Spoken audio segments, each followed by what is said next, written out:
universal concordat had solved the problem of trust approximately 400 years ago by eliminating it entirely. Why bother with something as messy and unpredictable as mutual faith when you could simply record everything, everywhere, all the time? 23,000 species had signed on to this arrangement, each one agreeing that yes, constant surveillance was a small price to pay for the illusion of security. The official motto was, "Transparency breeds harmony." The unofficial motto, whispered in maintenance shafts and cargo bays, was, "Big Brother got an upgrade, and now he has compound eyes." Station Meridian Eclipse embodied this philosophy so thoroughly that it was less a space station and more a floating panopticon wrapped in expensive architecture.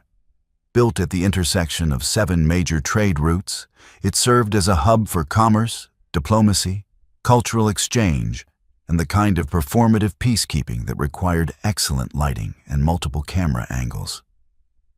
The station could house 75,000 beings across its 300 levels, and every single cubic meter of habitable space was monitored by no fewer than 4 recording devices. Except, of course, when it wasn't. See, the thing about surveillance states is that they're only as reliable as the people running them. And the people running them, the ones with access codes and override privileges and the kind of inherited authority that came from being born to the right parents. Well, they had a vested interest in making sure certain things went unrecorded. The cameras saw everything, sure. But the archives were curated. Station Meridian Eclipse had a population that broke down roughly into 3 categories.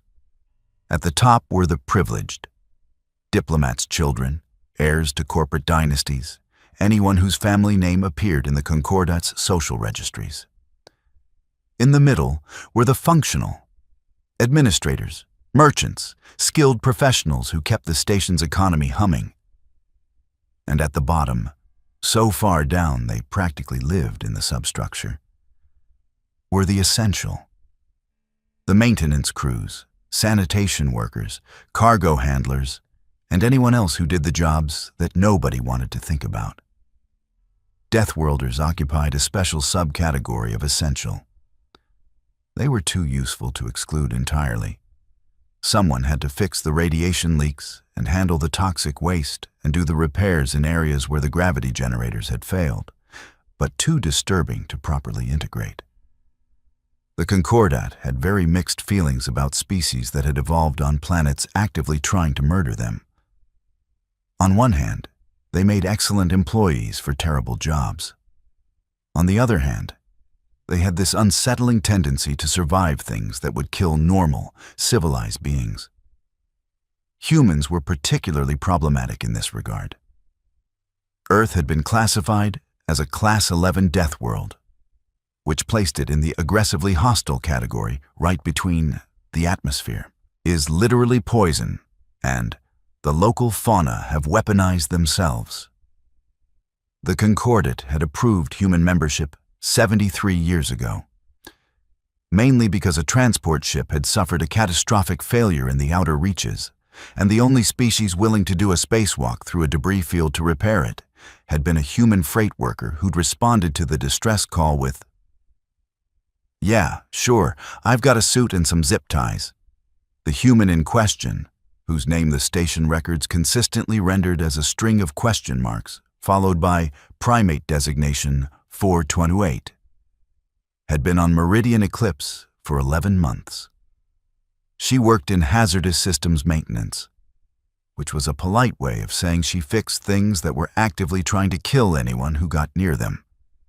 She was good at her job, possibly too good, because she kept surviving situations that were supposed to be handled by remote drones. And this made the budget managers nervous. She had a name, of course, a real one, given by real parents on a real planet. But the station's linguistic processors had decided that human names were too complicated and had filed her under a classification code instead. She'd stopped correcting people after the first month. What was the point? To the Concordat, she wasn't a person. She was a function, a useful function, like a wrench that could also walk. The Meridian atrium occupied the central hub of Deck 47 and represented everything the Concordat wanted to believe about itself. Soaring ceilings of photoreactive crystal, gardens featuring flora from 80 different worlds, all carefully maintained in their own climate-controlled biomes. Sculptures that shifted and changed based on the viewer's species-specific wavelength perception. It was beautiful, expensive, and absolutely teeming with cameras. 64 cameras, to be precise. The atrium was one of the most heavily monitored spaces on the station because it served as a meeting point for high-level negotiations. Every conversation, every handshake, every carefully orchestrated diplomatic incident got recorded from multiple angles in 8 different spectrums. The security feeds were supposedly archived for 75 years and accessible only by court order. Supposedly. The human had come to the atrium because the central atmospheric processor, the one that regulated air mixture for the entire deck, was making a noise that the automated diagnostics insisted was normal, but that her experienced ears recognized as about to catastrophically fail in the next 48 hours. She'd filed a priority maintenance request. It had been denied because the atrium was hosting a reception for the Voltharian Trade Consortium's junior members that evening, and maintenance work was considered unseemly during social events. So she'd come anyway, during the 2-hour gap between the afternoon session and the evening reception, carrying her diagnostic equipment in a battered case that had survived 3 station assignments and a brief period as a makeshift blast shield. The processor was hidden behind a decorative grille in the east wall, tucked behind a display of crystalline singing ferns that produced different musical notes based on air pressure. She was elbow-deep in its access panel, tracing a failing regulator circuit, when she heard the voices. Absolutely primitive. I mean, look at this garden arrangement. They've actually mixed species from different atmospheric zones. The ferns are going to choke out the Thessian dream vines within a week. The voice belonged to a Kethrin, which meant its owner had too many legs, iridescent chitin, and the kind of confidence that came from never having to work for anything. Kethrins were one of the Concordat's founding species, which meant they'd been wealthy and influential for so long that they'd forgotten what either term actually meant. Does it matter? This whole station is basically a theme park for species that couldn't make it on their own worlds. This voice was higher, musical, belonging to an etherborn, a species that looked like someone had taken the concept of a person, made it out of semi-solid light, and then given it opinions about art. I'm only here because Father insisted I complete a civic rotation before he'd approve my gallery opening on Praxis Prime. There were 5 of them, the human noted without turning around. She'd learned to track threats by sound, a skill that came from working in environments where looking away from your task could mean losing a hand to unshielded machinery. 5 distinct voices, 5 different species, all of them moving through the atrium with the kind of casual ownership that marked them as privileged. She kept working. If she finished the diagnostic quickly enough, she could file an emergency override on the maintenance request and be gone before they noticed her. Oh gods, what is that smell? One of them had wandered closer. This voice belonged to a Phylexian, a species that resembled a mobile plant, but with more attitude and fewer redeeming qualities. It's like industrial solvent, and is that mammalian sweat? The human's hands paused for just a second. Then she continued working, faster now. There's something behind the ferns. The Kethrin again, closer now. Is that? It is. There's a maintenance worker here during the reception setup. Someone should really inform the event coordinator, the Etherborn chimed. The atrium is supposed to be restricted during social preparation periods. The human pulled her arm out of the access panel and turned around, keeping her movements slow and non-threatening. The 5 of them had formed a loose semicircle about 3 meters away, all looking at her with varying expressions of distaste. "Emergency maintenance," she said calmly, gesturing to the processor. "There's a failing regulator that could dump carbon dioxide into the deck's air supply. I filed a request." "A request that was denied," the Kethrin said. Its name was something unpronounceable, but the silver insignia on its thorax marked it as a consortium member.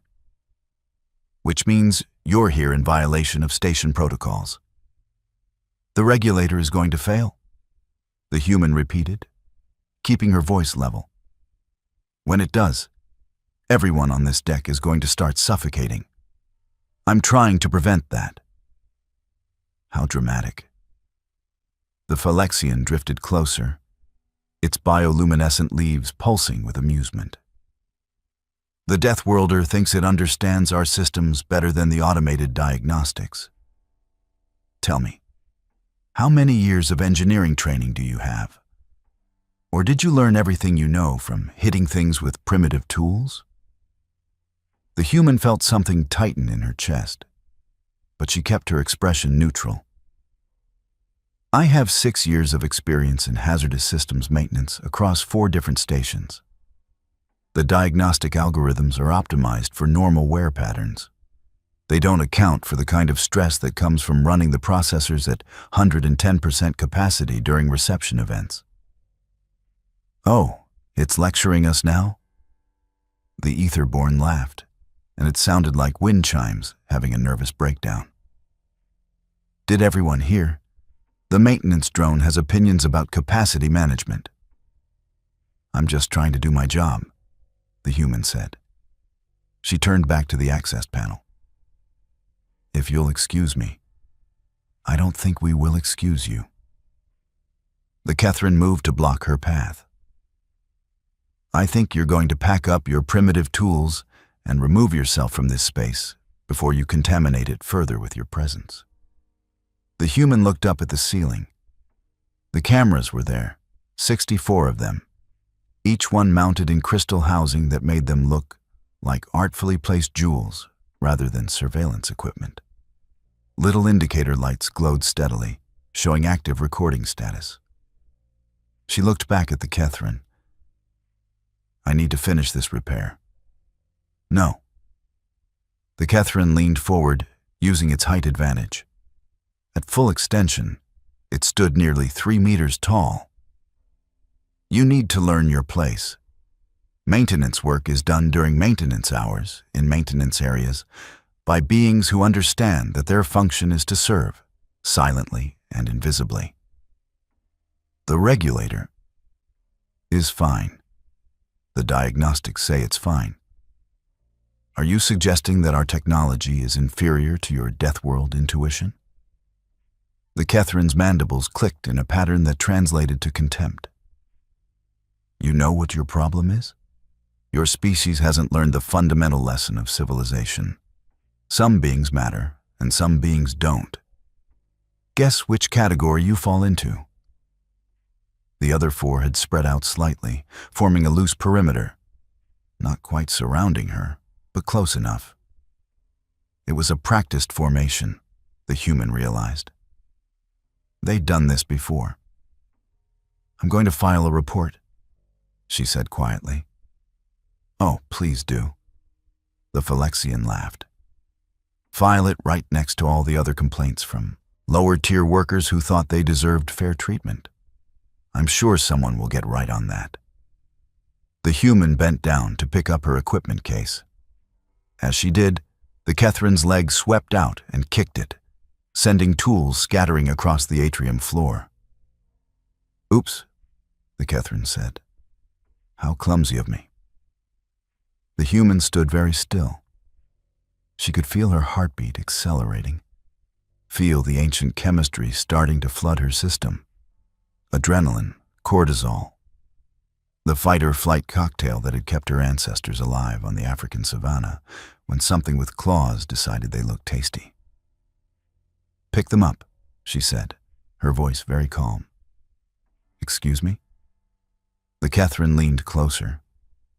"Did the maintenance drone just give me an order? Pick up my tools. Or what? What are you going to do exactly?" The Catherine's laugh was a clicking, chittering sound. "File another report? Complain to your supervisor? Oh, wait. Your supervisor is my father's third assistant's intern. I wonder how seriously he'll take your concerns." The human knelt down and started gathering her tools. The Catherine waited until she'd collected 3 of them, then swept its leg again, scattering them once more. "I don't think you're understanding the lesson here," it said. "The lesson is that you don't matter. Your tools don't matter. Your safety protocols don't matter. You are a function, and right now, your function is making this space smell like Deathworld sweat and industrial failure." The human looked up, looked past the Catherine to the cameras, all 64 of them, still recording, still watching.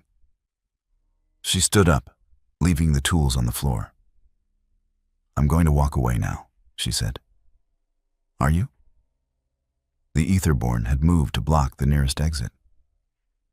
"I'm not sure we're done with you yet. See, my friend here just realized something.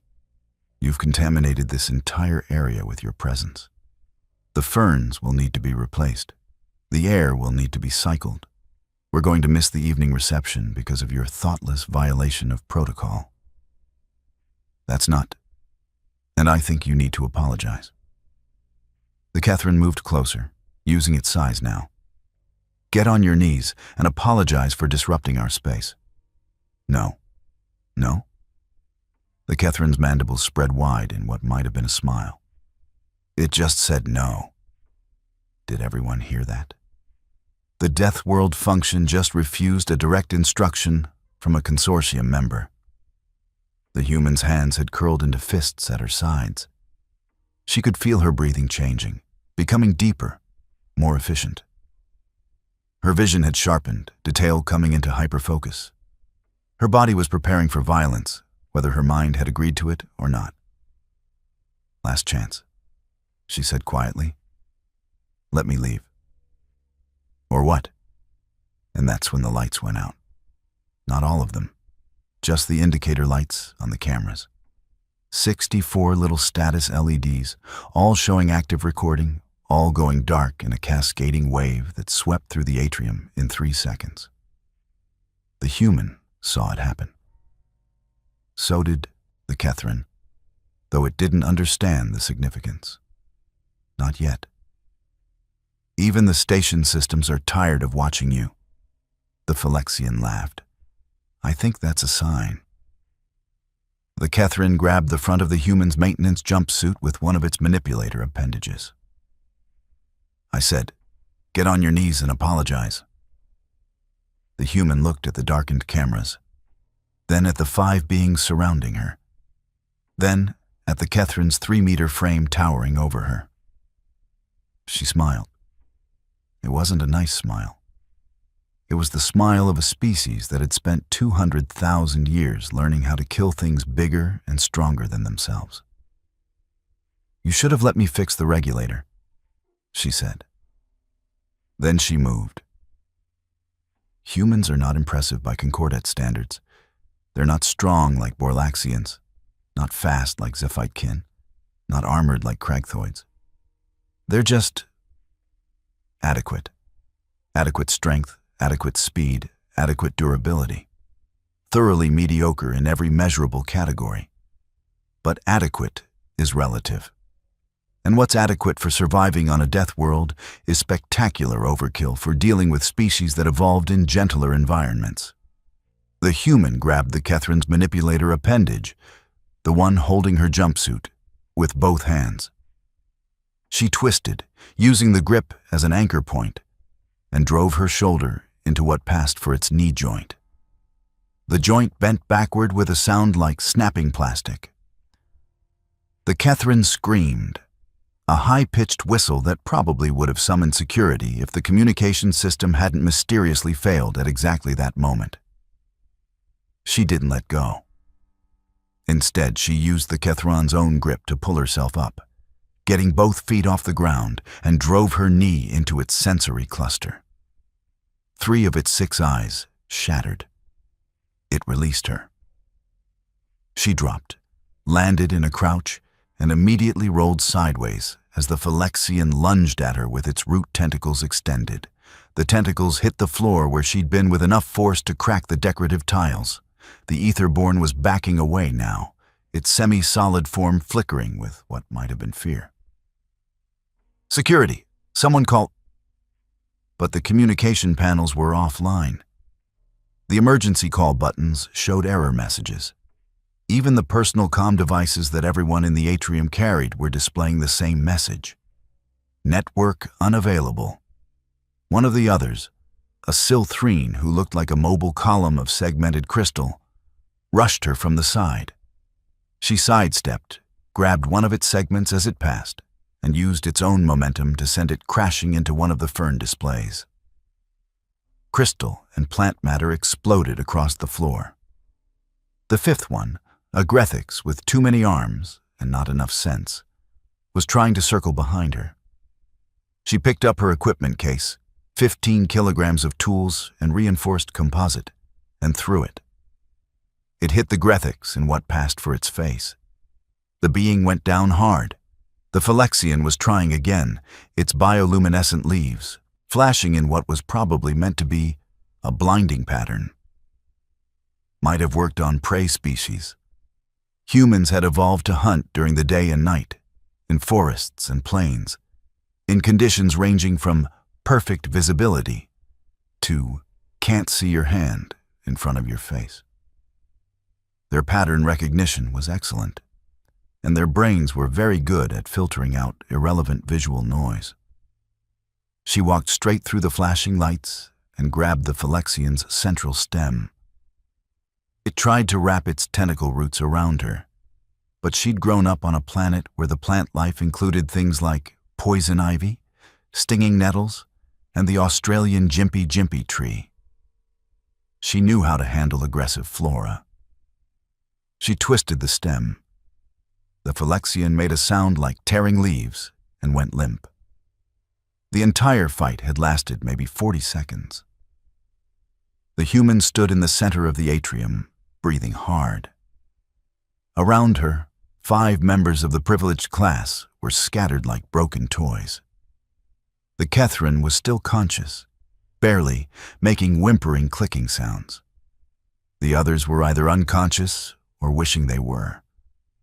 She looked up at the cameras. All 64 of them, their indicator lights still dark. "I know you're watching," she said to whoever had shut them down. "I know this was a setup." No response, just the silent cameras, the sound of her own breathing. She retrieved her equipment case, gathered her scattered tools, and walked out of the atrium. Behind her, the crystalline singing ferns were producing discordant notes, their melody disrupted by the broken air pressure from the failing regulator that nobody had wanted her to fix. She made it to the maintenance level before her hands started shaking. Made it to her quarters, a 3-meter by 2-meter box that the station generously classified as single-occupancy housing, before the adrenaline crash hit her properly. She sat on her bunk and stared at the wall, waiting for security to arrive. Because they would arrive. That was part of the pattern, wasn't it? The cameras shut off for the provocation, then came back on to record the response. She'd be arrested, charged with assault, blacklisted from every station in the Concordat. The fact that they'd attacked her first wouldn't matter. The fact that she'd been defending herself wouldn't matter. Nothing mattered except who you were and who you knew. She was still sitting there, waiting, when her door chime sounded. She opened it, expecting security. Instead, she found a nulthrine standing there. A species that looked like someone had combined octopus with the electrical storm and given it a lab coat. Its name tag identified it as Senior Systems Engineer Crixthal. "You're not having a system malfunction?" it said without preamble. "No. But I received an automated alert suggesting your quarters required immediate engineering attention." It paused. "That's interesting, because I wrote the alert protocols, and they definitely shouldn't generate false positives. May I come in?" She stepped aside. The door closed behind it. Crixthal pulled out a datapad and started tapping through screens with 3 of its appendages. "You know what else is interesting? The surveillance system in the Meridian atrium experienced a comprehensive failure approximately 1 hour ago. All 64 cameras, plus the backup units, plus the communication system, plus every personal recording device in a 30-meter radius." It looked up at her with eyes that could see into the infrared spectrum. "That's a lot of simultaneous failures." "Someone shut them down," the human said flatly. "Someone with very high-level access and very specific knowledge of the station's system architecture." Crixthal turned the datapad around. "See this command string. This is a maintenance override code. Very few beings have access to it. And the timestamp shows it was initiated 47 seconds before the consortium members entered the atrium." The human felt something cold settle in her stomach. They knew what was going to happen. They always know. This is the 7th incident this year, following the exact same pattern. Target someone from the essential class, preferably a Deathworlder. Provoke them in a surveilled area. Use administrative access to shut down recording at the moment of provocation. Wait for the victim to defend themselves. Bring the cameras back online to record the response. Security arrives, finds the poor, innocent, privileged class being attacked by a violent lower-tier worker. And then? And then the victim gets blacklisted, sometimes prosecuted, always destroyed professionally. Crixthal's tendrils writhed in what might have been anger. The pattern is very consistent, very effective. Nobody questions it because the cameras show clear evidence of assault. The fact that the first half of the confrontation wasn't recorded gets lost in the proceedings. "So why are you telling me this?" "Because something different happened this time." Crixthal tapped its datapad again.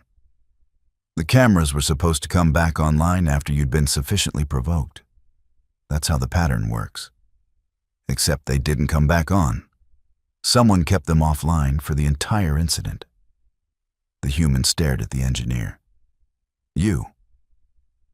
I noticed the unusual command string, recognized the pattern, and decided to extend the maintenance override until all parties had left the area. Crixthal's eyes glimmered with something that might have been satisfaction. By the time the systems came back online, the atrium was empty except for some damaged property and various biological fluids that the cleaning drones had already started processing. But the consortium members can still file a complaint. They can try, but without footage, it becomes a dispute between their word and yours. And disputes require investigations, witness interviews, reviews of system logs that might reveal some very interesting patterns of selective surveillance. Crixthal moved toward the door. "The families won't want that kind of attention. They'll accept the medical expenses as the cost of doing business and move on." "Why would you risk your position to help me?" The engineer paused at the door. "Because I've been on this station for 14 years. 14 years of watching this happen. Watching the system protect certain people while grinding others down. And I have a very specific set of skills that finally allowed me to do something about it." it turned back. Also, between you and me, I was getting tired of the Kethran's offspring complaining about the atmospheric mixture in their quarters. They wanted it adjusted to exactly 72 degrees with 60% humidity. Do you know how much computational power that wastes? Now they can complain from the medical bay instead. It left. The human sat in her quarters for another hour, waiting for security. They never came. She went back to work the next day. Fixed the regulator in the atrium, working around the damaged fern display and the cracked tiles. Nobody stopped her. Nobody questioned her presence. The evening reception had been canceled, and the word through the maintenance network was that 5 consortium members had been injured in some kind of accident involving defective flooring. The story spread through the essential levels like wildfire. The details varied. In some versions, she'd fought off a dozen attackers. In others, she'd thrown the Kethran through a window. But the core truth remained. Someone had pushed back. Someone had fought back. And the cameras, those ever-watching eyes of the Concordat, had decided to look away at exactly the right moment. Things changed after that. Subtle things, mostly. The privileged still walked the corridors like they owned them, but they chose their targets more carefully. The Deathworlders, humans, Cravathi, Borlaxians, anyone from a planet with a double-digit danger classification, moved differently. Less like they were trying to be invisible. More like they remembered what their species had been before the Concordat civilized them. The surveillance system continued to watch everything, of course. 64 cameras in the atrium, thousands more throughout the station, all recording every moment for the archives. Except, of course, when they didn't. The human worked on Meridian Eclipse for another 2 years. She fixed regulators and patched hull breaches and crawled through access shafts that would have killed most civilized species. She never had another incident in the atrium. Never had to throw another punch or fight another member of the privileged class.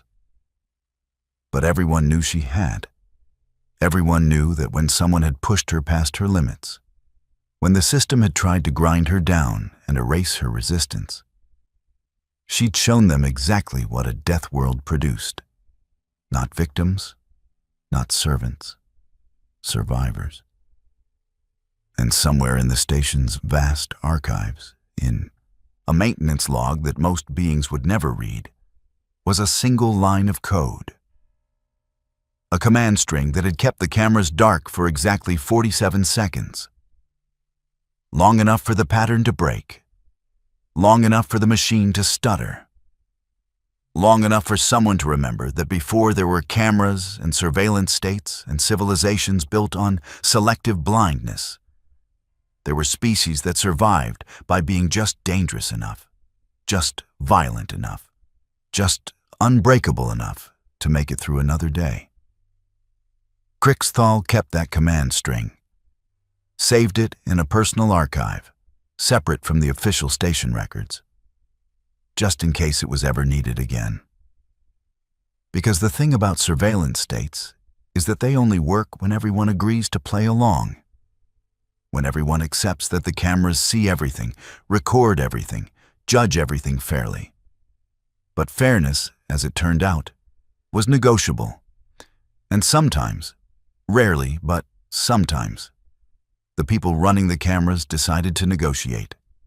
Station Meridian Eclipse continued to orbit at the intersection of 7 trade routes, a gleaming monument to the Concordat's vision of universal peace and cooperation. 23,000 species, all working together under the watchful eyes of millions of cameras. Cameras that saw everything. Everything except what they chose not to see.